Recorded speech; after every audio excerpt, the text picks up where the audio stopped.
I call to order this hearing of the Readiness and Seapower Projection Forces, Seapower and Projection Forces subcommittees on posture and readiness of the mobility enterprise. I ask unanimous consent that the chair be authorized to declare a recess at any time. Without objection, so ordered. Good morning and welcome to our joint hearing on the posture of our mobility enterprise. I think this is probably one of the most important hearings that we will have this posture season. I want to thank you, especially to our witnesses, for participating today. I look forward to your testimony. And the reason, amongst many, that I feel that this is so important is the Indo-Pacific as a priority theater. We've all talked many times, and I don't think we can ever fully appreciate the tyranny of distance that will strain our platforms, our people, our material, our fuel laydown, all of the things that support the mobility enterprise, and we will face struggles on all of these fronts. With the pending closure of Red Hill in Hawaii, we are forced to examine our fuel laydown across the Indo-Pacific and across other COCOM areas of responsibility. Congress designated TRANSCOM as the DoD executive agent for our bulk fuel management and TRANSCOM will serve an important role in moving that fuel forward to support our strategic operations. Moving fuel in particular for air operations is a strategic capability that cannot be neglected. Replacing our aging airlift and air refueling platforms is complicated. We have struggled, frankly, in some areas. We must ensure availability of legacy platforms until their replacements reach full operational capability. And for that reason, Congress has established statutory minimums for both the airlift and air refueling fleets to ensure we have needed capacity. Our MARAD and military sealift command fleets are also in a similar state.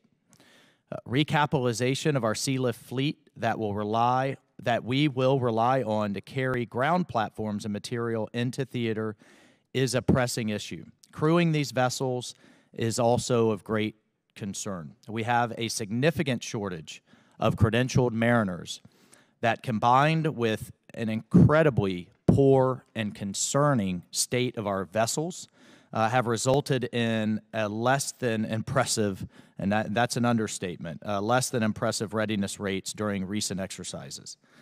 We will also rely on this same pool of credentialed mariners to crew commercial vessels in the Maritime Security Program and the Tanker Security Program. We have a tough road ahead, and I look forward to hearing how MARAD plans to administer these important programs and bolster the number of credentialed mariners. I would also like to highlight an important issue for our service members.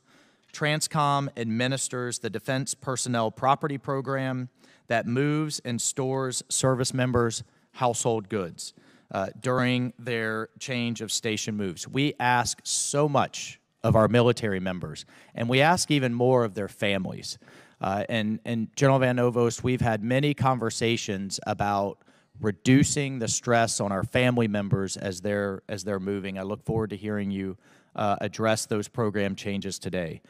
I remain concerned about a single point of failure in having one prime contractor in the new global household goods contract, and will continue to emphasize that oversight from both TRANSCOM and Congress will be an important part of implementing that program. In closing, our ability to execute logistical functions in a contested environment will define our ability to succeed in any future strategic competition. We are seeing today a global lesson on the failure of logistics with Russia, with the Russian military in Ukraine. We must get this right, and we must ensure that we can move, sustain, and fuel U.S. forces to meet any scenario. With that, I look forward to hearing whether the FY24 budget request meets that task, and I yield to the ranking member. Thank you so much, Mr. Chair, Chairman Waltz. It's an honor to be here today as vice-ranking member. General Van Ovost, it was great meeting you this past Friday. and is a fellow grad as well, and Admiral Phillips. Thank you for coming before our committee to discuss the important work for the Maritime Administration. Strategic mobility has always been a strength of the United States, unmatched by any adversary. TRANSCOM has the unique ability to work across combatant commands, our services, the private sector, and our allies to achieve both military and diplomatic goals of the United States. Most recently, since the Russian invasion of Ukraine, TRANSCOM has transported equipment, artillery, armor, troops, and other aid that has made a critical difference for Ukrainians fighting against Russian aggression. But despite having unparalleled capabilities and strategic mobility, China and Russia are catching up, not just in the Indo-Pacific Command theater, but in Southern Command, in Africa Command as well. Russia and China have done much to expand cyber and anti-access area denial capabilities, along with expanding their geopolitical influence across the globe. And in this critical time, our airlift, sealift, and air refueling capabilities are aging, and we're critically short on civilian mariners. Now, more than ever, it is critical that TRANSCOM and MARAD have the resources they need to ensure we retain our advantage. I look forward to hearing your views on how we can ensure our mobility enterprise remains unmatched across the globe. With that, Mr. Chair, I yield back. Thank you, Mr. Davis. And now I yield to Chairman Kelly for his opening statement. Chairman Waltz, thank you for your leadership in leading this morning's posture hearing. Today we'll hear from two leaders who are experts in their fields. I thank you both for your service to the nation. TRANSCOM's charter is to project and sustain combat power whenever and wherever our nation chooses. As I think on that problem set and the multiple adversaries we face, it is a daunting challenge and deserving of congressional support. Conflicts are won or lost primarily because of logistics. We need to look no further than Russia's recent logistical blunders to prove this point. Notably, TRANSCOM's accomplishments supporting the Ukraine war and the earthquakes in Turkey and Spain have been amazing and done in addition to their day job. TRANSCOM has also assumed the role of Department of Defense single manager for global bulk fuel management and delivery. This mission represents a different approach to managing bulk fuel, and I look forward to hearing how it is going. I remain concerned with our aging sealift and air refueling fleet. This year's budget increase includes money to purchase 2 additional sealift assets, but the fleet remains, on average, too old. This is especially critical because, as Mr. Waltz or Chairman Waltz mentioned, recent exercises with these reserve fleets were concerning. MARAD is also an organization punching above their weight. We are happy with the success of the Tanker Security Program and would like to hear your thoughts on the increasing capacity. Inter- and intra-theater mobility will be key to sustainment in the Indo-PACOM area of responsibility, and the 10 ships in the program are just the tip of the iceberg. We need to be prioritizing this capability today. Finally, I'm concerned with merchant mariners, readiness, and how we can increase the pool of credentialed mariners, and I look forward to hearing your thoughts about recruitment and retention. The FY24 budget request for TRANSCOM and MARAD show us the problem is not getting easier. I want to thank our witnesses in advance for their time today. I look forward to continuing work with you during the 118th Congress to ensure that we are appropriately postured to meet and defeat the threats posed by our adversaries. Mr. Chairman, I yield back. Thank you. And now I yield to Ranking Member Courtney. Thank you, Chairman Waltz, and thank you, Chairman Kelly, and my good friend, the Vice Ranking Member, Mr. Davis, in terms of your opening remarks. Again, I think Mr. Waltz stated it on target, where he said that today it's all about the logistics of airlift and sealift, particularly when we're talking about a part of the world that is as vast as the Indo-Pacific region, where supply lines are going to be severely tested. And we've got 2 great witnesses here today. To quote Omar Bradley, amateurs talk strategy, professionals talk logistics. We have 2 ultimate and total professionals here to share their thoughts in terms of their critical agencies in terms of how we solve this problem. I would note that, you know, these two committees have had, in my opinion, a very strong record over the last 6 years in terms of addressing issues like the tanker security program, which did not exist prior to 2020. It was actually authorization language that came out of the Seapower Mark that year, which was like crawling over broken glass, getting it through the Senate, but we did it. And we also got a matching appropriation last year so that we now actually have real funds so that, again, MARAD can go out and solicit providers. In my mind, that is Congress at its best, following its duty under Article 1, Section 8, Clause 13 of the Constitution, which states that Congress shall provide and maintain a Navy. Again, that TSP program started right here, and as Mr. Kelly said, you know, we really should be looking for ways to size it up further in this year's FY24. I would note that the other sort of issue, which again others have alluded to, is the aging maritime fleet, which again is, we've heard all the statistics, you know, over 50 years old. You know, we've had issues even with delivery of supplies to Ukraine in terms of breakdowns because of some of the fleet there, and you know, it just screams out for action. I am disappointed, I have to tell you, having read both your testimony, about the fact that, in my opinion, one of the most promising Made in America programs was barely mentioned, which again originated in these two committees, is being administered by MARAD. It's the Maritime Training Ship Multi-Mission Vessel, which is now underway in the Philly shipyard. Again, these are 525-foot ships that displace 19,000 tons that, again, will be there to train our future maritime officers, which is, again, something that we must do. But it is multi-mission.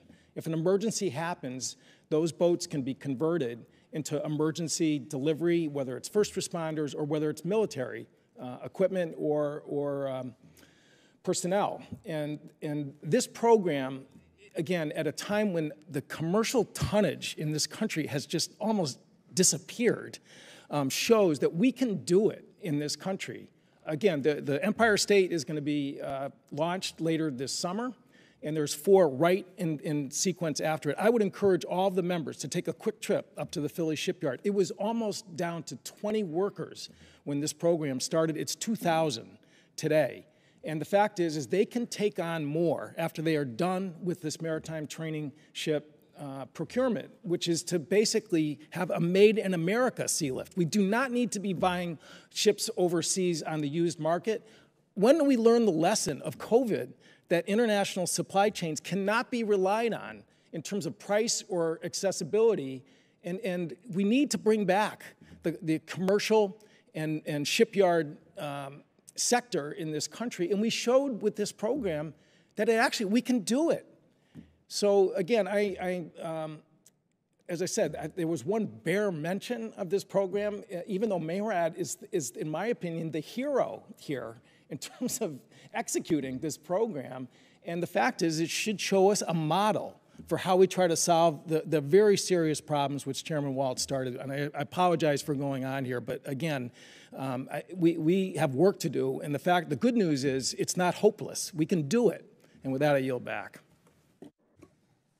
No apologies needed, Mr. Courtney. I think the last briefing I received, there were over 50,000 Chinese flagged vessels and now less than 5,000 U.S. So this is a strategic vulnerability, and I look forward to all of us working together on it. Shouldn't be such a hard push to get our domestic shipbuilding back to where it needs to be and how the commercial drives the national security. So again, I'd like to thank our witnesses for their time and for joining us.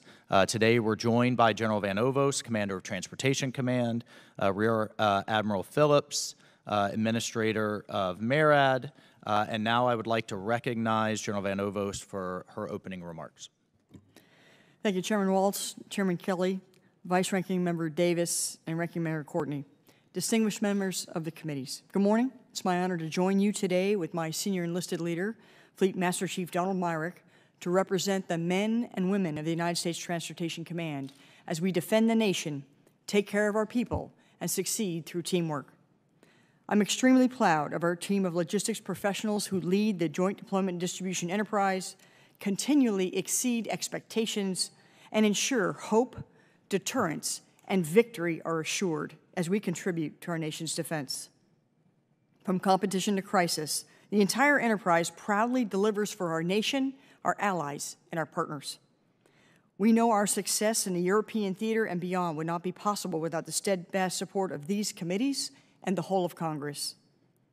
To maintain the unrivaled strategic advantage to project and sustain the joint force over global distances through natural disasters, pandemics, conflicts, peace, and war while defending the homeland, we must preserve our logistical dominance. Our organic fleet, along with our commercial transportation partners, must continue to present credible deterrence and requires proactive efforts to recapitalize and modernize. My highest concerns lie in the reductions in capacity and readiness in both sea lift and air refueling. We are a generation late in recapitalizing a ready sea lift fleet to meet our national objectives. The average age of the 44 roll-on, roll-off ships that we use to surge from the continental United States is 44 years old. In fact, 17 of these 44 ships are 50 years or older. TRANSCOM supports the Navy's strategy to acquire used sea lift vessels from the commercial market and further requests to provide the Secretary of Defense discretionary authority to purchase foreign-built used ships under favorable market conditions and without limitation on number. I greatly appreciate your support for stabilized funding towards our sea lift recapitalization effort, and I'm heartened by the current progress on the first 5 ships. We've also taken steps to address the Department's shortfall in meeting wartime fuel delivery demands and the vulnerable position of continued reliance on the use of foreign-flagged, foreign-crewed tanker vessels. We are working with MARAD to implement the Tanker Security Program, which will provide assured access to the U.S.-flagged tankers and begin to reduce risk in sea lift tanker capacity. In addition to the Tanker Security Program, we fully support the Maritime Security Program, the Jones Act, and cargo preference laws that all work together to ensure we have the necessary U.S. flag capability and U.S. mariners during peacetime and ready to move sensitive defense materials during a national emergency. In every domain, American workers are critical to joint force transportation and logistics. In particular, maritime stakeholders have been experiencing challenges with recruiting and retaining mariners. We support MARAD and industry efforts to identify strategies that address the mariner shortage and ensure their readiness. In the air refueling fleet is the backbone of rapid global mobility and our most stressed capability. TRANSCOM supports the Air Force's continued efforts towards focused modernization of the fleet, uninterrupted tanker recapitalization, and accelerated pursuit of the next-generation air refueling system to ensure our capacity and readiness remains credible to cover simultaneous global requirements. Future operations will also require high degrees of battle space awareness and leveraging data to align scarce mobility resources with the greatest strategic need. Integration into battle networks, resource and cryptographic modernization, cybersecurity, and ensuring resilient position, navigation, and timing are among my top priorities. Just as we are engaged globally in supporting DoD operations, the Global Household Good Contract is our flagship transformational effort and will bring accountability that does not exist in the current program of dispersed vendors. We owe it to our members and their families to ensure that they have the best relocation experience we can provide. I'm honored to join Rear Admiral Phillips, U.S. Navy retired, and thank her for her 30-plus years of service to our country and her commitment to our nation's security. I'd like to thank you once again for your leadership and the support you provide our workforce. I look forward to your questions. Thank you, General Ovost. Rear Admiral Phillips, your opening statement. Chairman Waltz, Chairman Kelly, Ranking Member Courtney, Ranking Member Garamendi, Vice Ranking Member Davis, members of the subcommittee. Thank you for your tremendous support for the Maritime Administration, including our Ready Reserve Force, the Merchant Marine Academy, and the U.S. maritime industry. And thank you for the opportunity to testify before you today. As a retired U.S. Navy admiral with more than 30 years of military service, I knew before becoming the Maritime Administrator how critical our merchant marine and our entire maritime industry are to our national defense as well as our economy. Now, having led the great MARAD team for just under a year, I can tell you this agency is meeting many historic moments as we work to promote the merchant marine and strengthen all facets of the maritime industry. We are administering a once-in-a-generation investment in our nation's ports and waterways made possible by the President's bipartisan infrastructure law. We are working to advance culture change throughout the merchant marine. We are advancing long overdue recapitalization of our aging Ready Reserve force. Let me begin by discussing the Ready Reserve, an area of our focus today. America's strategic sea lift enables our nation to protect power globally, including through congested environments, whenever activated by U.S. Transportation Command, led by General Jacqueline Van Ovost. I am honored to join you with her here today. The Ready Reserve is a fleet of 45 vessels with an average age of more than 45 years.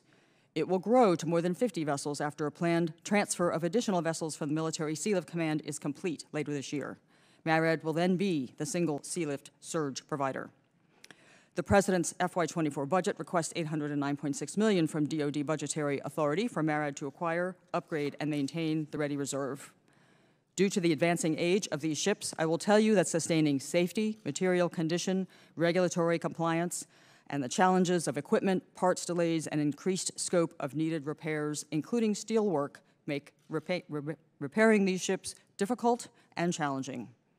MARAD is working to implement RRF recapitalization, and in March 2022, for the first time in nearly 30 years, we announced purchase of 2 vessels, which will add more than 316,000 square feet of military cargo capacity.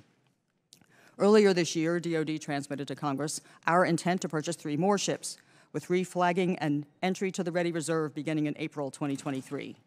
But this is just the start of needed overall recapitalization.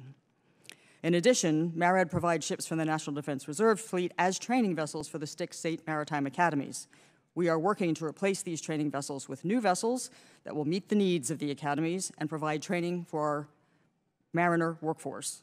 There are now 4 NSMVs under construction, and the first ship, the Empire State, is launched. We anticipate taking delivery of her later this year. MARAD's FY24 budget requests full authorization of $318 million for 60 vessels enrolled in the Maritime Security Program, and further requests $60 million at the authorized level for the Tanker Security Program. As promised, MARAD issued the interim final rule for the Tanker Security Program last year, and we anticipate announcing the first 10 vessels selected for enrollment soon.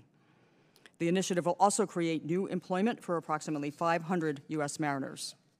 Last fall, I hosted a summit with industry and federal stakeholders to discuss the mariner shortfall, and we will continue to work with our partners to help grow and strengthen the mariner pool. On that front, one thing is clear. Everyone in this industry must continue the critical effort to ensure mariner work environments are safe, and that the maritime industry is a place where mariners can succeed on the basis of their professionalism and skill.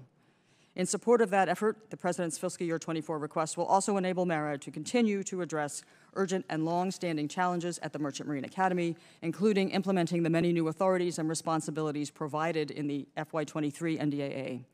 Specifically, funding will enable us to continue our work implementing the Every Mariner Builds a Respectful Culture program and help meet the Academy's extensive facility maintenance and repair needs. As you know, MARAD established the Embark program in December 2021 to help prevent sexual assault and harassment during the Sea Year program, to support survivors, strengthen a culture of accountability, and improve safety for all mariners. Now, thanks to the FY 2023 NDAA, commercially operated vessels must, by law, comply with sexual assault and harassment prevention and response standards set by MARAD before they can train Academy cadets. MARAD is working as quickly as possible to develop an Embark rule pursuant to the NDAA. I note that today there are 16 commercial operators enrolled in Embark, and together they operate more than 140 vessels. Thank you for the opportunity to present and discuss the President's budget for MARAD, and I look forward to any questions you and the members of the subcommittee may have. Thank you. Thank you, Administrator. Thank you both for your testimony. I now recognize myself for questions. General Van Ovost, we've had a number of conversations about global household goods and that transition. I continue to hear from the moving industry, and I'm trying to figure out where this disconnect is from your assurance that I've received from you and your team and the concerns that I'm hearing about the transition risk to this program for military moves. I've heard from, including just as recently as yesterday, from numerous moving service providers that they can't plan for what their work share is going to be over the next year, that they don't have agreements in place with the prime contractor, that they don't have pricing in place so that they can budget. And I talked to one van line that is going to just walk away from doing business with the government. So how are you considering, and this is, I know we've had conversations, but I think it's important to get out there for the public record, the capacity of the moving industry in its planning phases for global household goods is one question. And then two, you know, I know we've talked about you running the old program and the new program in parallel, and you've assured me you will hit the brakes on the new program if things aren't moving as they need to move and they aren't transitioning. But I think what we're missing is, I don't know that there's going to be anybody left in that old program and any backup plan to go to. So how are you planning for that loss of capacity in the moving industry that is just shifting rapidly over to the private sector and away from government moves? Thank you for the question. As you know, there's no more important program for our family members, and so we absolutely have to make sure we get this right, which is why we have extensive oversight. In fact, as HomeSafe has come on, as you know, in November, we were given the green light and we're moving forward. They started here in March their campaign to go to regional areas and start to explain the implementation plan, their framework, and how they're going to move forward. We are dealing with the final rates right now, not just for HomeSafe, but as you mentioned, the tender of service program, where we have those 900 tenders, is going to continue on, and we're going to work it in parallel. In other words, as we bring up HomeSafe, we're going to start to dial back the current tender of service program. Our rates for the tender of service program come out traditionally about now, I believe in the next few weeks it'll come out, and that will be about the same time you'll probably see it with HomeSafe as well, so that they have this understanding of, and so HomeSafe will be able to provide them the full plan. They've provided the framework and how this is going to work, but they'll be able to do the final deals coming up here as the rates come out. So, you know, I am not aware of people shying away from being part of this capacity. You know, anecdotally, the rollout seems to be going okay. We are at all of those events. In fact, we talk daily with HomeSafe on their ability to gain the capacity and to move forward. We are working on the IT. We're working on the claims process. General, sorry, just for the sake of getting to other members, I would just encourage you to talk directly to some of these lower tiers. Again, I'm trying to level set the disconnect, but what they're saying is they're hearing a lot of conceptual frameworks and concepts, but you know, the rubber having run a business, the rubber meets the road when they need to sharpen their pencils and figure out if this still makes sense for their company as a sub. Yep. So I would just encourage you to reach out directly. And Admiral Phillips, can we just talk a minute about the mariner shortage?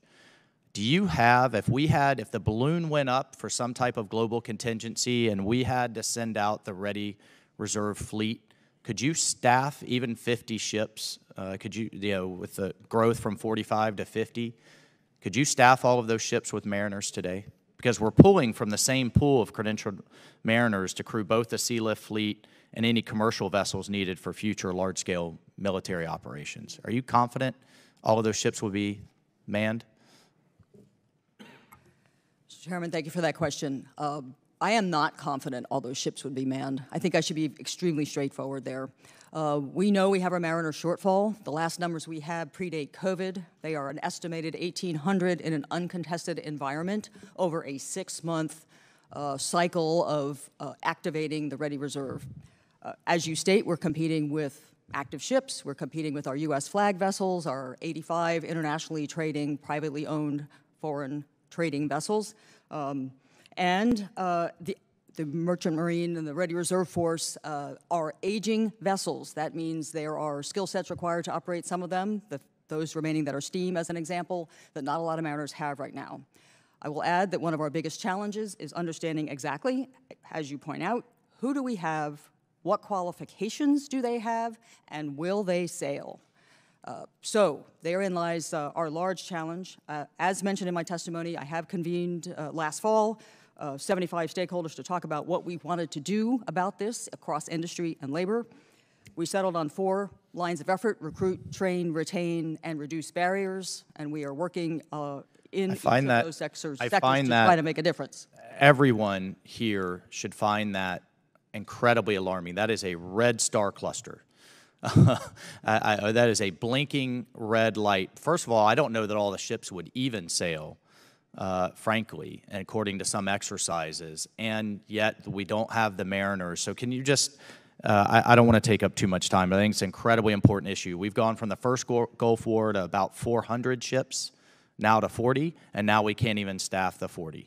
And these are the ships we need to move our ground forces all over the world. Specifically, how are you going to rely on private providers, and how can we help you with private providers, in addition to the academies, produce more mariners in this country? So thank you for that question also, Mr. Chairman. As you know, we have a Centers of Excellence program within the Maritime Administration where we may designate institutions that train mariners as centers of excellence. In the 2023 NDAA, we received an authorization to support a grant program by which we could provide them perhaps additional capacity. We would have to develop and design that program. Unfortunately, that program was not appropriated. There was no money put against it. So we are able to designate centers of excellence. However, we can't provide them any additional funding at this point in time. I would also add that we work closely with labor, with the union schools, both licensed and unlicensed. They are certainly intent on expanding their capacity. And I would add that in order for them to do that, we have to have ships for those mariners to sail on, because it's incumbent upon having a flow of mariners, a pull of mariners, and a consistent need to be able to justify to people why they want to come into this community and into this industry and why they want to stay there. Thank you, Admiral Phillips. Ranking Member Davis. Thank you so much, Mr. Chair. And I would always recognize our great leader, our ranking member. So always great to see you, sir. General Van Ovost, I have a question we'd like to start out with today. We've seen the impact of years of under-resourcing sustainment across the jurisdiction of the Readiness Subcommittee. This is affecting every military department and trickles down to our soldiers, sailors, and airmen. Can you please describe to us how the lack of resources towards air and ship sustainment affects TRANSCOM? Yeah, thank you for that question. Readiness we demonstrate readiness every day around the globe in all of our operations, as recently as Ukraine and earthquake relief. But I am concerned about long-term readiness. Our ability to ensure that all of our fleets can meet their mission-capable or availability rates, and the consistent underfunding does erode.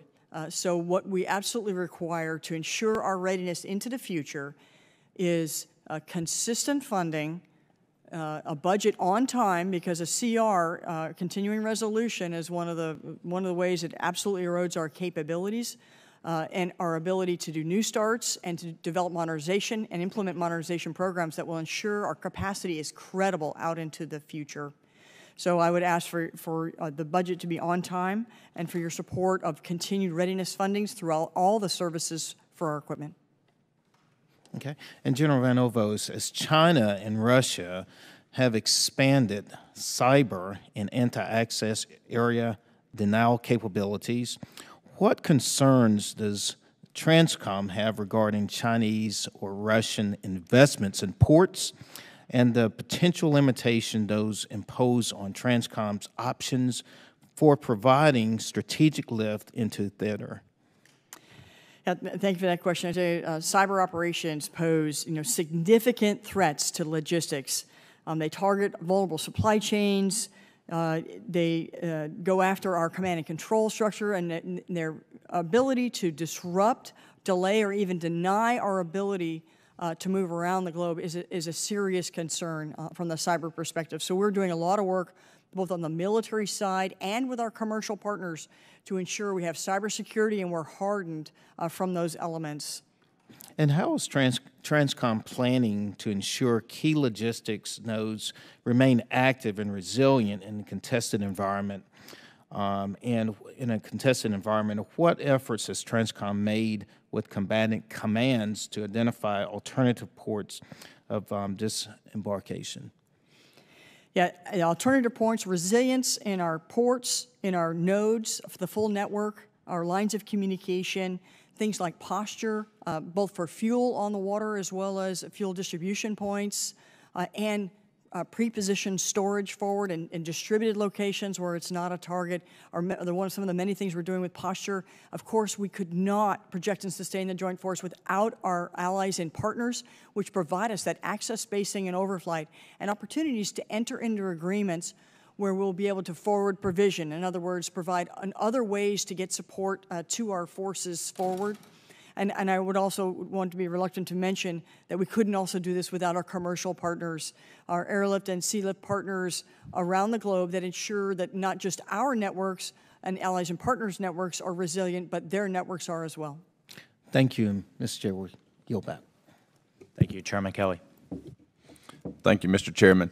General, first I just want to say we need to continue the trend in the right direction that we have right now, which means more newer operational ships and planes in our fleet that are manned by crews that are capable of carrying out those duties. And I kind of go back to Kevin Costner in Field of Dreams when he said, build it and they will come. If we don't have ships that are operational, I can assure you we will not have mariners to man those ships. So I think those things go hand in hand. And General Van Ovost, in your statement, you identify the inventory of 466 total air refueling aircraft as sufficient, but at an elevated risk. Should the Air Force increase the total number of tankers in its inventory? Thank you, Mr. Chairman. As you know, air refueling is absolutely critical to our ability to rapidly deploy forces around the globe, and it's really foundational, and it is our asymmetric advantage. So we want to be able to preserve that capacity, which also means we have to preserve the readiness. So while we have found that our assessment against the National Defense Strategy makes the 466 total inventory sufficient at an elevated level of risk, I am concerned about the readiness of this aging fleet, and I'm fully supportive of the Air Force plan to accelerate the next generation air refueling system so that we can develop a system that can operate in these highly contested environments. Meanwhile, continuing uninterrupted recapitalization of the KC-135 refueler, and then targeted modernization to ensure that airplane, when we get the last KC-46 right now that's on contract, those airplanes will be 67 years old and we'll have 287 of them. So we got to make sure that they're credible and they are ready. So their readiness, modernization, and ability to see the battle space on board and secure connections, some very targeted capabilities that ensure our capability in the future. Thank you. And Rear Admiral Phillips, can you preview the timeline and next steps for the tanker security program? Yes, sir. Thank you for that question. We expect to be able to announce the next 10 vessels very shortly. We anticipate we'll be able to announce them. We look forward to doing that.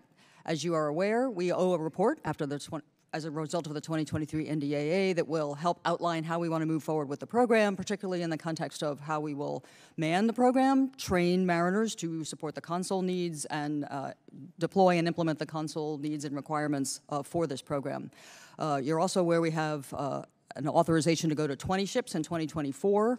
We anticipate being able to do that, and we, in our budget request, believe that we will have funding to be able to support 20 ships based on existing funding for the year 2024. After that, we will need funding that would support maintaining a 20-ship fleet at this point in time. And General Van Ovost, just real quickly, I think you talked a little bit how you envision addressing the requirements for transporting fuel within theater and other fuel distribution needs with smaller capacity vessels. So if you want to add anything to that, but keep it real quick because I have one more question. And how many of these vessels will we need to be ready? Certainly, for a number of vessels, the tanker security program is a first good step. We did submit a classified study that has those information for inter-theater and intra-theater. So I appreciate your support. You listened to the concerns and you responded, and you've already brought down some of our operational risk But the entire fuel system now, we need to look at it from an end-to-end perspective. We have not done that before, and that's the role of U.S. Transportation Command, to be able to synchronize across there to ensure that in a contested environment, we'll be able to deliver fuel to the warfighter. And then finally, General Van Ovost, the increasing age of our sea-lift vessels is making recapitalization of this fleet a more pressing issue. The President's request seeks funds to purchase 2 used sea-lift vessels for commercial industry, but is this 2 vessels per year enough? And double tapping on what Ranking Member Courtney said, do we also need to be building some of those vessels, and what is the plan that we should be doing to have some so that we can know and that the suppliers can know how many ships they need to build in the future? Thank you, sir. Look, 2 a year is a great start, but at 2 a year, we will not be able to not finish recapitalization until about 2032. And when I think about the work and the decisive decade, we must be able to recover the capacity and the readiness of those ships. So I advocate for an accelerated rate when the conditions are favorable. And then with respect to a build new strategy, that could absolutely be part of the longer strategy and to the future. But I want to make sure that, again, near term, again, 17 of 44 ships are already over 50 or over, and they'll just continue to get older and older. So anything we can do to accelerate the recap while considering in the future would be helpful. And just a final comment, I really think we need to get a greater sense of urgency. I don't think 2032 or 2035 or 2030 is the year. I think we need to be preparing for 2028 at the latest. And so with that, Mr. Chairman, I yield back. Thank you, Chairman Kelly, and I certainly second those remarks. I think we are consistently seeing a disconnect between the timelines the intelligence community is giving us and then the timelines for a number of these programs to maintain deterrence. Ranking Member Courtney. Thank you, Chairman Waltz. And one timeline, which again, Admiral Phillips, you did allude to in your testimony, and I appreciate it, was that right now at the Philly shipyard there are 4 vessels under construction. Again, that cadence is swift and on schedule. I mean, really, Mr. Whitman and I deal with a lot of shipbuilding programs over the year. There haven't been too many where particularly the lead ship was on time and under budget, and yet that's exactly what's happening there. And, you know, I would like to just sort of drill down for a second on the fact that, you know, something's going on there that's different than what the Navy had proposed in terms of its recapitalization efforts, which is that there's a different contracting model that, again, MARAD and our committee work together to put into place, which is a vessel construction manager. That's a private sector model, which, again, tries to, you know, shrink the requirements, you know, just, you know, get on schedule, fixed price, as delivered and designed, and that's working, as I said. And I mean, you would agree with that, right? I mean, that's really the core of why that program is so promising. Yes, sir, we would agree with that. It is on time, it is on budget. So last year's NDAA, we authorized 10 sea-lift new constructions using the vessel construction manager model. Again, passed both chambers. President Biden signed it into law. Unfortunately, there's no funding in the budget. Instead, we're going into, again, the commercial market, which is 2 used vessels that are here. I mean, I certainly am ready to do everything I can to talk to appropriators about the fact that, you know, we really should not just put all our eggs in the commercial market, which I would just say that, you know, certainly we are hearing anecdotally that the price and availability is not steady right now in terms of what's out there. And if, again, 2032 is the end date. I mean, to sort of put our eggs in that basket in terms of how we're going to recapitalize the fleet, I think is just very risky. One request that I would make, and then I'll yield, is just that this committee deserves better information in terms of what's out there in terms of the commercial market.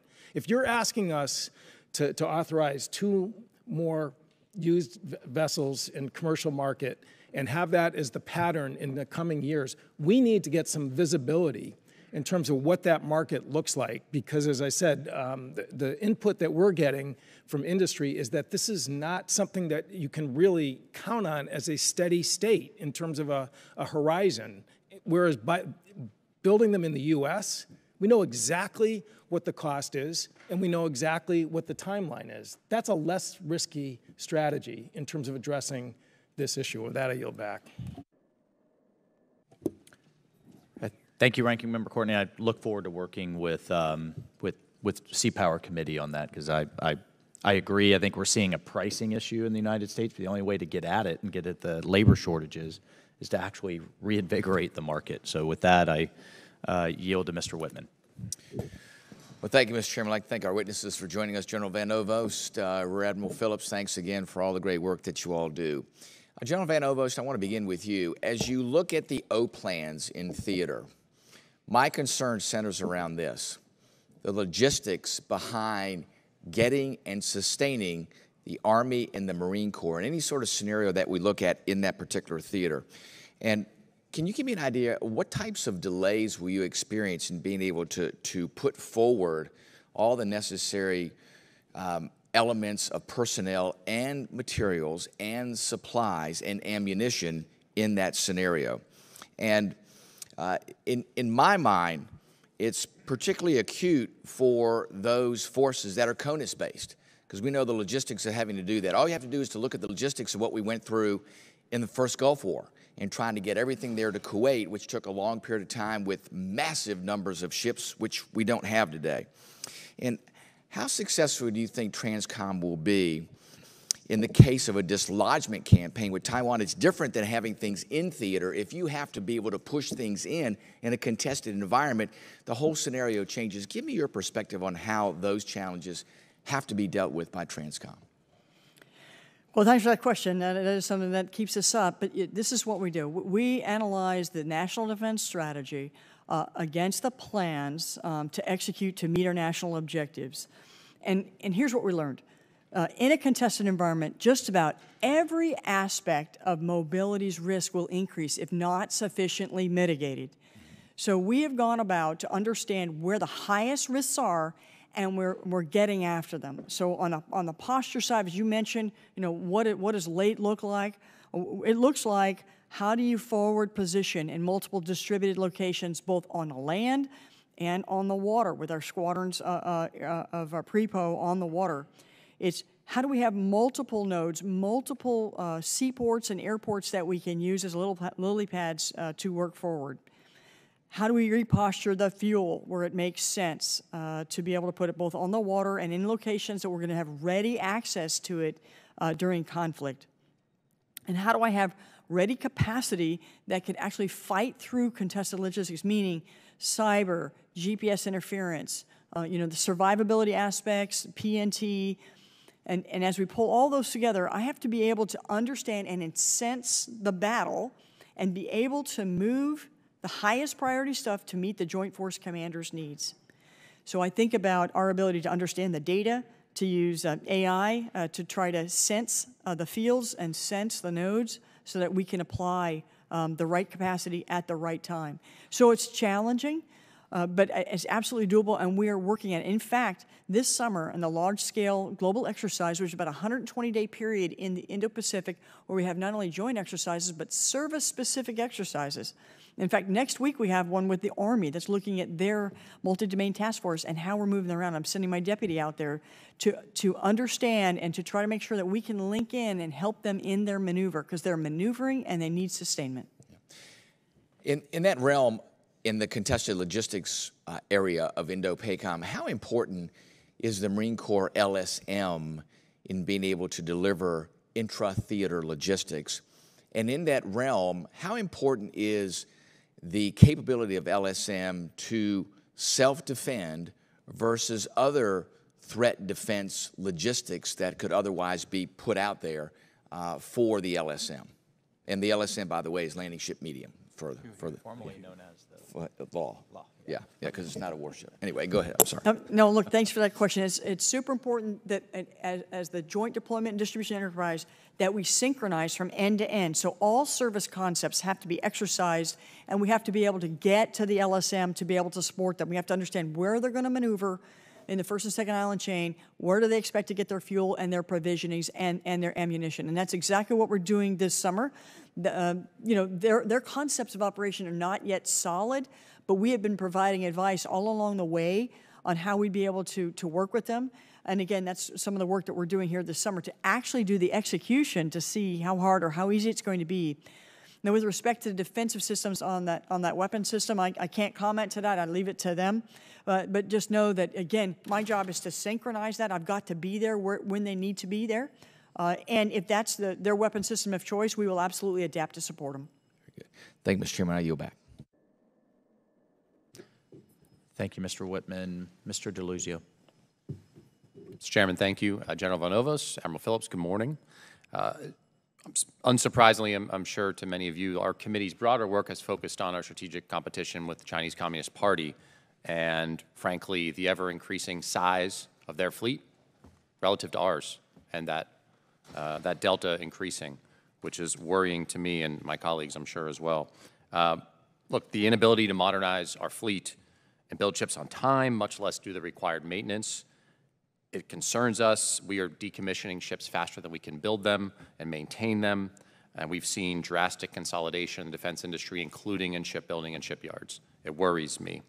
But to come back to the administration and Transportation Command, one of the things you said, General, that worried me, I saw in your testimony, the average age of our roll-on, roll-off military cargo ships being 44 years old, 17, I believe, being 50 years old or older.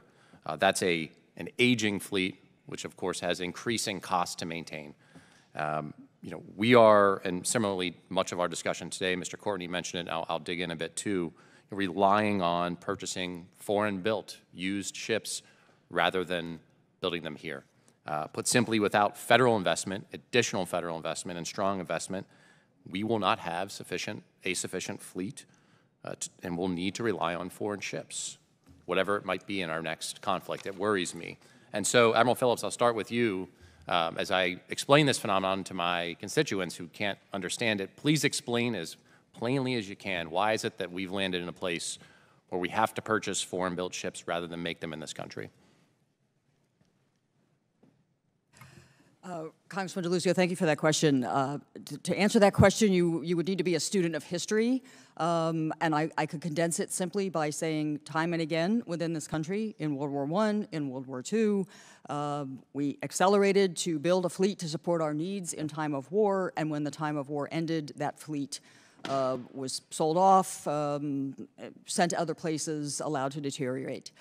We are in a similar circumstance now with 45 Ready Reserve Force vessels and 85, as I've said, U.S. flag foreign trading vessels that are privately owned. That is essentially the extent of our capacity that we'll be able to support General Van Ovost's needs in time of war. So the challenge there is to have ships, you need to have mariners, to have enough manpower, you need to have ships that have cargoes to carry. All of these things have to go together to be able to ensure you support and sustain a fleet. You've asked briefly about maintenance. Our maintenance capacity, as you have described, our shipbuilding capacity has dwindled. It largely supports the Defense Department. However, as Congressman Courtney pointed out, the success of the NSMV program in Philadelphia and other programs, there are other yards capable of building such ships around the country, shows that this can be done here, and it can be done with a very successful outcome, as we are demonstrating with the NSMV. Admiral, I want to pick up on that piece, that it can be done here. What does this committee, what does the Congress need to do to make that happen, to support that? Because I think it's a national security imperative that we do have the shipbuilding capacity, the maintenance capacity, to not have to rely on foreign-built vessels for our fleet. Congressman, thank you for that question. I would refer to the authorization within the 2023 NDAA to construct 10 new vessels that it does not have an appropriation. Thank you, sir. Thank you. General, anyone to add to that? I think that's the direct answer. It is, but let me just also just reinforce again what the administrator said about our Mariner force. Right now, I appreciate the full funding of the Maritime Security Program, the Tanker Security Program, cargo preference laws. All of them ensure that we can have a strong Mariner force. All of them buy down the operational risk that we're taking. Thank you. I yield back, Mr. Chairman. Thank you. I now recognize Ms. Kiggins. Thank you, Mr. Chair, and it's great to see you again, General Van Ovost, and welcome to both of you. So I represent Virginia's 2nd Congressional District and a lot of shipbuilding, and I certainly, a lot of military and Navy there, and I certainly appreciate, the work you all do to transport our ships throughout the world. So doing some reading in preparation for this committee, I read about the turbo activation exercise from 2019, where the results of that exercise were 60% of those ships were considered ready, and then only 40% were able to steam out of port. Now, today, given that 17 of the 45 ships in the Ready Reserve Force are over 50 years old, are you confident that these vessels will be ready if immediately pressed into service? Do we learn things from that exercise that we've been able to correct now in the year 2023? Thank you, Congresswoman, for that question. That is something that we take close track of. We just completed another turbo activation here in 2022 and provided that report. And this last turbo activation, I am more confident in our ability to assess the fleet. And some metrics have shown improvement, but it's only been about a year and a half since we've got the increased M&R funding, the readiness funding for those ships, and the targeted performance to planning that the Navy has done with MARAD to understand how to better target the health of each of these ships. So we have not yet seen that return on investment, but I do appreciate the Navy's investment, and they committed to us about a 20% increase in funding on that piece of it. And we did revise our strategy on which ships to activate as we're now able to use data more and more, as we're capturing more data and using data and analytics to understand which are the best ships to activate so we can get them up and running and test them versus ones that we know that might do just fine, right? So we want to target that work just like the performance to plan. And let me finally add that I appreciate a strong Mariner force. They volunteered to do this. It's not easy to do a turbo activation, working very hard for 10 to 12 days, and then they're off the ship. So I appreciate them volunteering to do this work. And I certainly want to just reiterate, Ranking Member Courtney and what he said about the, domestic production of our ships. And we have a lot of shipbuilding in my district as well. But, aside from funding, which you just mentioned about an NDA authorization, what are the other barriers to that domestic production that we could work on from this committee? I'll pass that to the Mayor Administrator. Well, Congresswoman Kagan, thank you very much for your question. Certainly, barriers to domestic production include the cost of production, but also capacity. And I'd really like to land on capacity in particular. More broadly, as we work to repair, maintain the Ready Reserve Force and build new vessels, we struggle with enough capacity within the country, with enough dry dock capacity, and that applies across both active duty military and Ready Reserve and Military Sea Lift Command and other agencies as well, Coast Guard, Army Corps. We're all struggling and fighting for the same dry dock capacity, which is very limited. We're struggling for some of the same maintenance capacity and capabilities, and that impacts our ability to provide a ready force over time. And as ships age, that gets even more challenging. They spend more time in dock, more unusual, unexpected things come up. So additional capacity in maintenance and construction is an urgent need to continue to maintain a ready force here. And if I may just interject, I know that last week we closed 4 of our West Coast dry docks, we have, I believe, 22 dry docks, so now we're down to 18, including the only West Coast dry dock that's able to service an aircraft carrier. So that was 22% of our dry dock capacity. So this is an issue that I believe we need to prioritize and highlight, because you're right. These are old ships. We're trying to keep at sea. We got to have places to repair them. So that issue of where are we going to build those dry docks and the maintenance, the manpower that goes with that, and that's something that I believe this committee needs to prioritize. Along those same lines, I wanted to ask, I know both of you have talked about the manpower issue. Again, my district, heavy military. I've been in office almost 3 months now, and the only letter I have received from a parent that's complaining about a service academy is about the Merchant Marine Academy. And this was an issue with the superintendent, Joanne Noonan, and it was about, I believe, her covering up a painting at the academy. I just want to know if you all are aware of this. It was a Christ on the water picture that the painting is covered. They are not allowed to use the room anymore.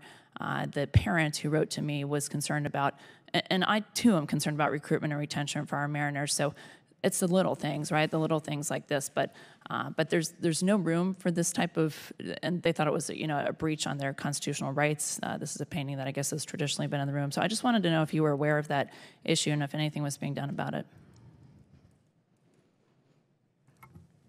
Thank you, ma'am, for that question, Mr. Chair. I will exceed my time, if I may, to continue.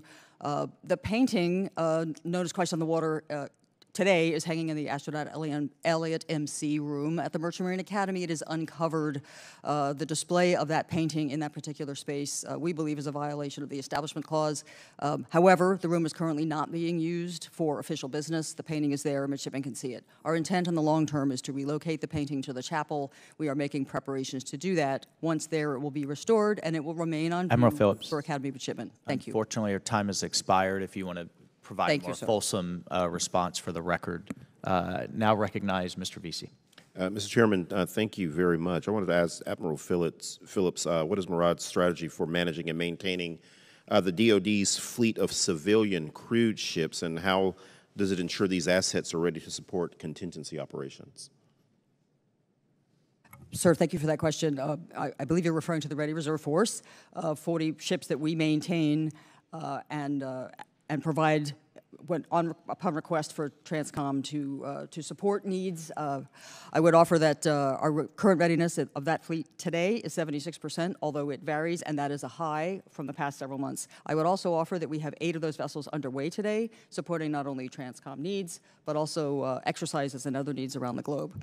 We continue, and we thank DoD for the additional support in the President's budget FY24 to expand maintenance capacity for this force, and we also thank DoD for its continuing support for the vessel acquisition program by which we are buying used vessels, and also thank this committee for the authorization to build new should that be needed. It is really a tripartite strategy that the Department of Defense would like to execute to ensure that we have a ready reserve to respond as required by Transcom's needs and the Department of Defense needs. Thank you.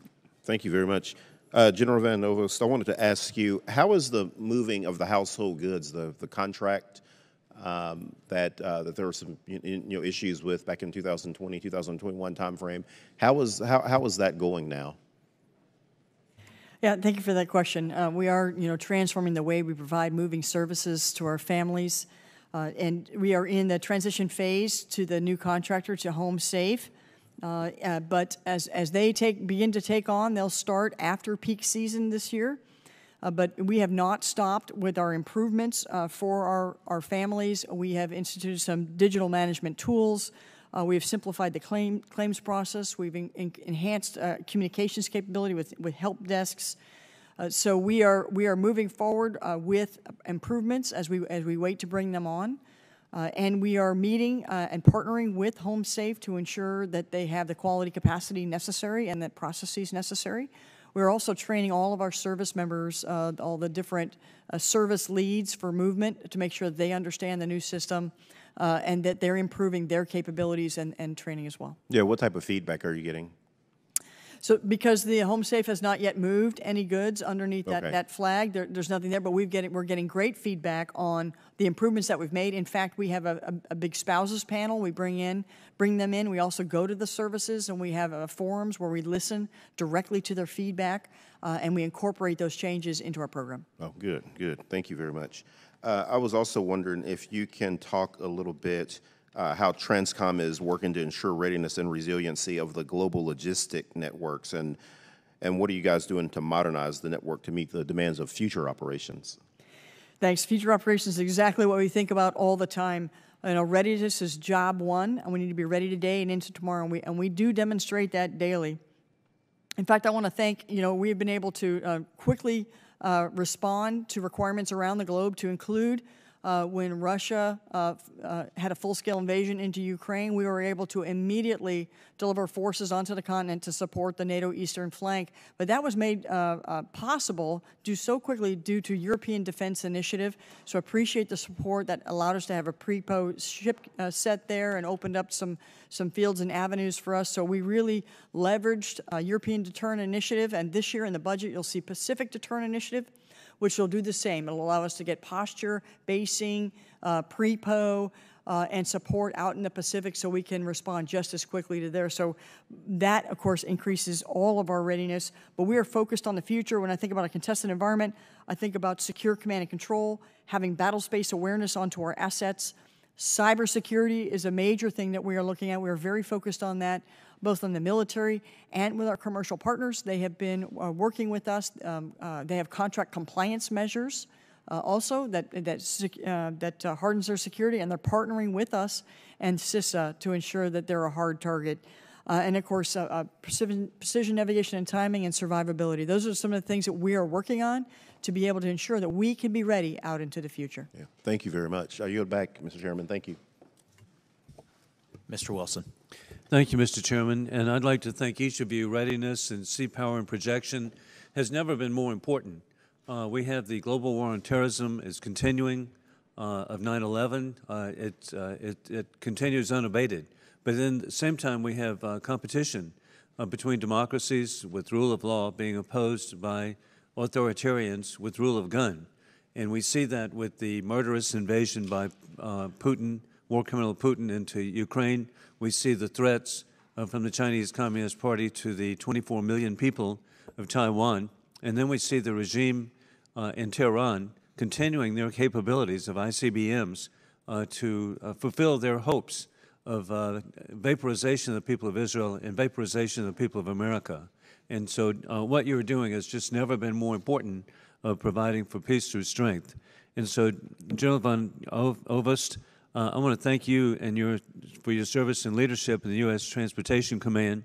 Especially, I'm grateful for the service of the members of the 437th Air Wing stationed at Joint Base Charleston from the Air Mobility Command that is under the command of TRANSCOM. Joint Base Charleston, my birthplace, is a great example of joint readiness across the force, and that is due to the leadership within TRANSCOM enterprise. However, we must always ensure our readiness remains high in order to counter the threats from peer competitors. Could you explain the key TRANSCOM mobility readiness concerns that hinders logistics enterprise and the ability to maintain global power projection to maintain peace through strength? Thank you for the question. Having been stationed at Charleston, the mighty 437th, and have been on the ports there, you have a fantastic seaport there as well that really support us. So when I think about readiness, especially when I think about our strategic airlift fleet, it's very important that that the services continue to fund the readiness funds and the flying hour funds, which you will see in this budget, to ensure a healthy C-5 and C-17 fleet. Now, the C-5 is showing its wear and aging, and I'm a little bit concerned about its readiness, so we need to continue to focus on that. The C-17 is doing great work, as you've seen around the globe, in Afghanistan, Ukraine. The C-17 has been there, and it's a fantastic aircraft. But I think about our crews, right? Our people are our most important aspect of what we do, ensuring that they're trained and ready, so making sure that they have the flying hours, the simulator hours, and that they have the unique scenarios. And I don't just want to say from the air side, but from the sea side. We're training our mariners to be able to operate in a contested environment, to do consolidated refueling underway, and to use secure communications to ensure they understand the battle space. So all of that comes together to ensure we're ready for us, the people and the assets, and we're very focused on that. And thank you, and I appreciate you referencing the Port of Charleston. They've just completed the dredging. 52 feet is now the deepest port on the East Coast. It also celebrates the largest export of cars from the United States worldwide. We want everybody to have a BMW X5 worldwide, and a Volvo too, and then Sprinter vans on the side. So, so the Port of Charleston is just so invaluable. With that in mind, the chairman, being ahead of the curve, Chairman Mike Waltz, the lack of mariners. This has just got to be addressed, and what is being done to identify, again, institutions, training centers, opportunities to serve as mariners, and it's particularly critical because I hope also that projection is in place and pre-positioning of equipment. It concerns me that when it was announced that America was going to be providing 31 tanks to the people of Ukraine, it was reported that we had no more. And of course, I looked into it. We have 8,000 more. But it just really frightened the American people. And then how can we accelerate delivery?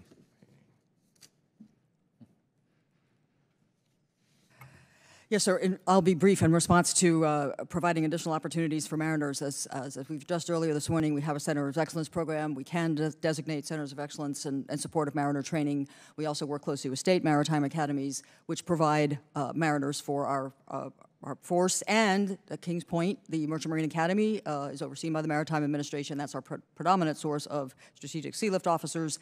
And of course, we work very hard to ensure we have as much capacity as possible there as well. And I will defer to the General on the additional circumstances. We're working closely with the Army on the Abrams tanks and where they want to source them and how we're going to deliver. Okay. Thank you very much. I yield back. Thank you, Mr. Wilson. I recognize Mr. Panetta. Outstanding. Thank you, Mr. Chairman. General Van Ovost, I was glad to see that you signed a charter with U.S. Southcom last June for regional humanitarian assistance and disaster relief. Now, obviously, Latin America experiences a number of natural disasters, including earthquakes like we've seen in Haiti, unfortunately. However, looking at the Indo-Pacific, just between 2014 and 2017, that region appears to have more natural disasters than most, with 55 earthquakes, 217 storms and cyclones, and even 236 cases of severe flooding. It's these types of extreme weather conditions that I think, as you understand, pose considerable risk to our command and control and ability to mobilize troops and our domain awareness.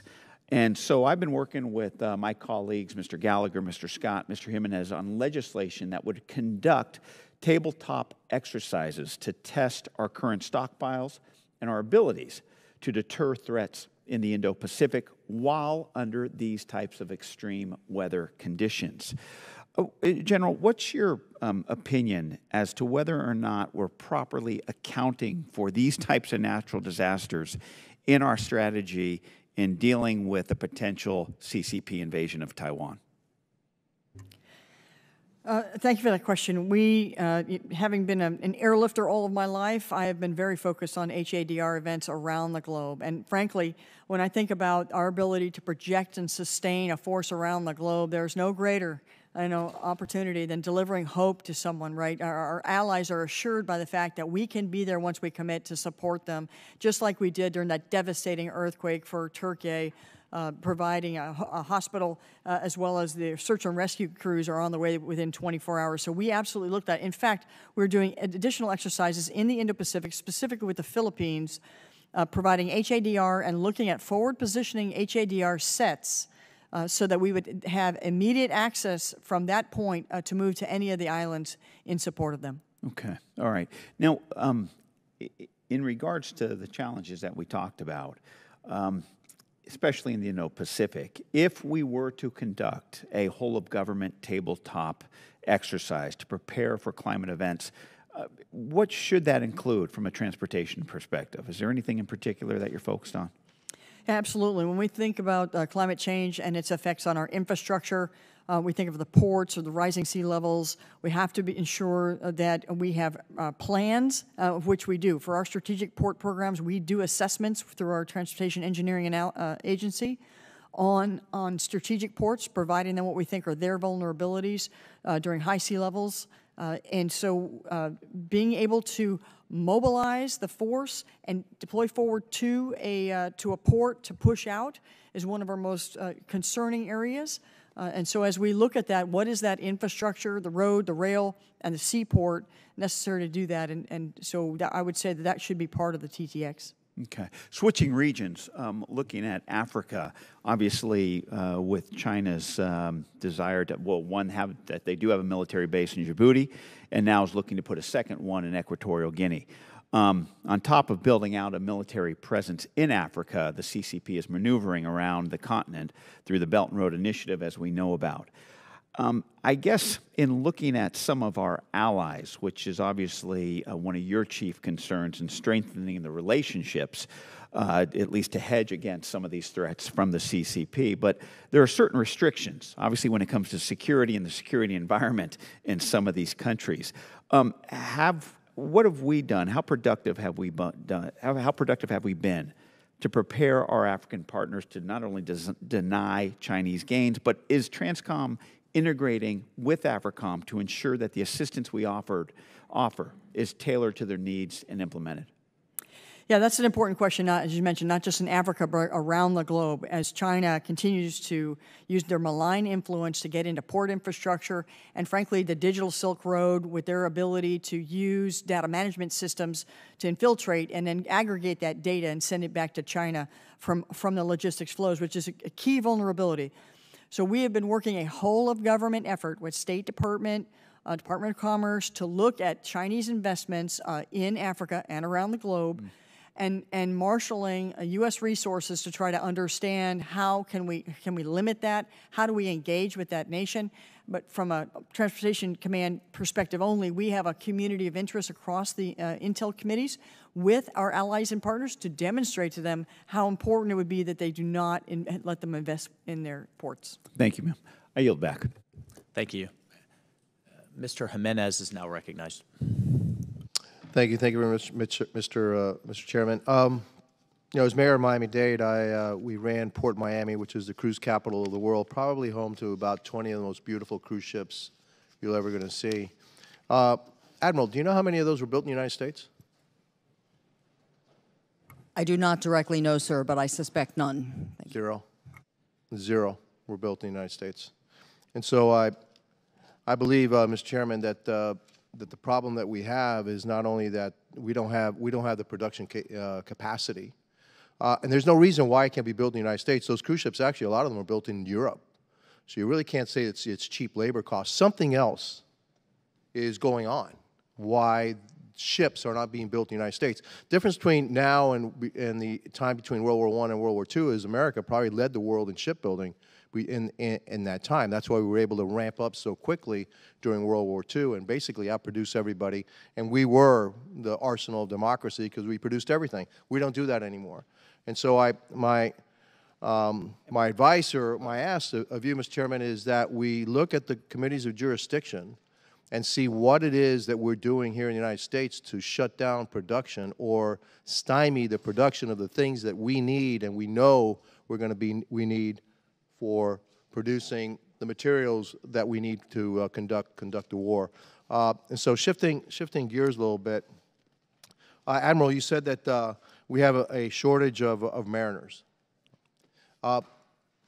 Is a career in a maritime career, is that a career that somebody can have a good quality of life, a good, you know, middle class quality of life?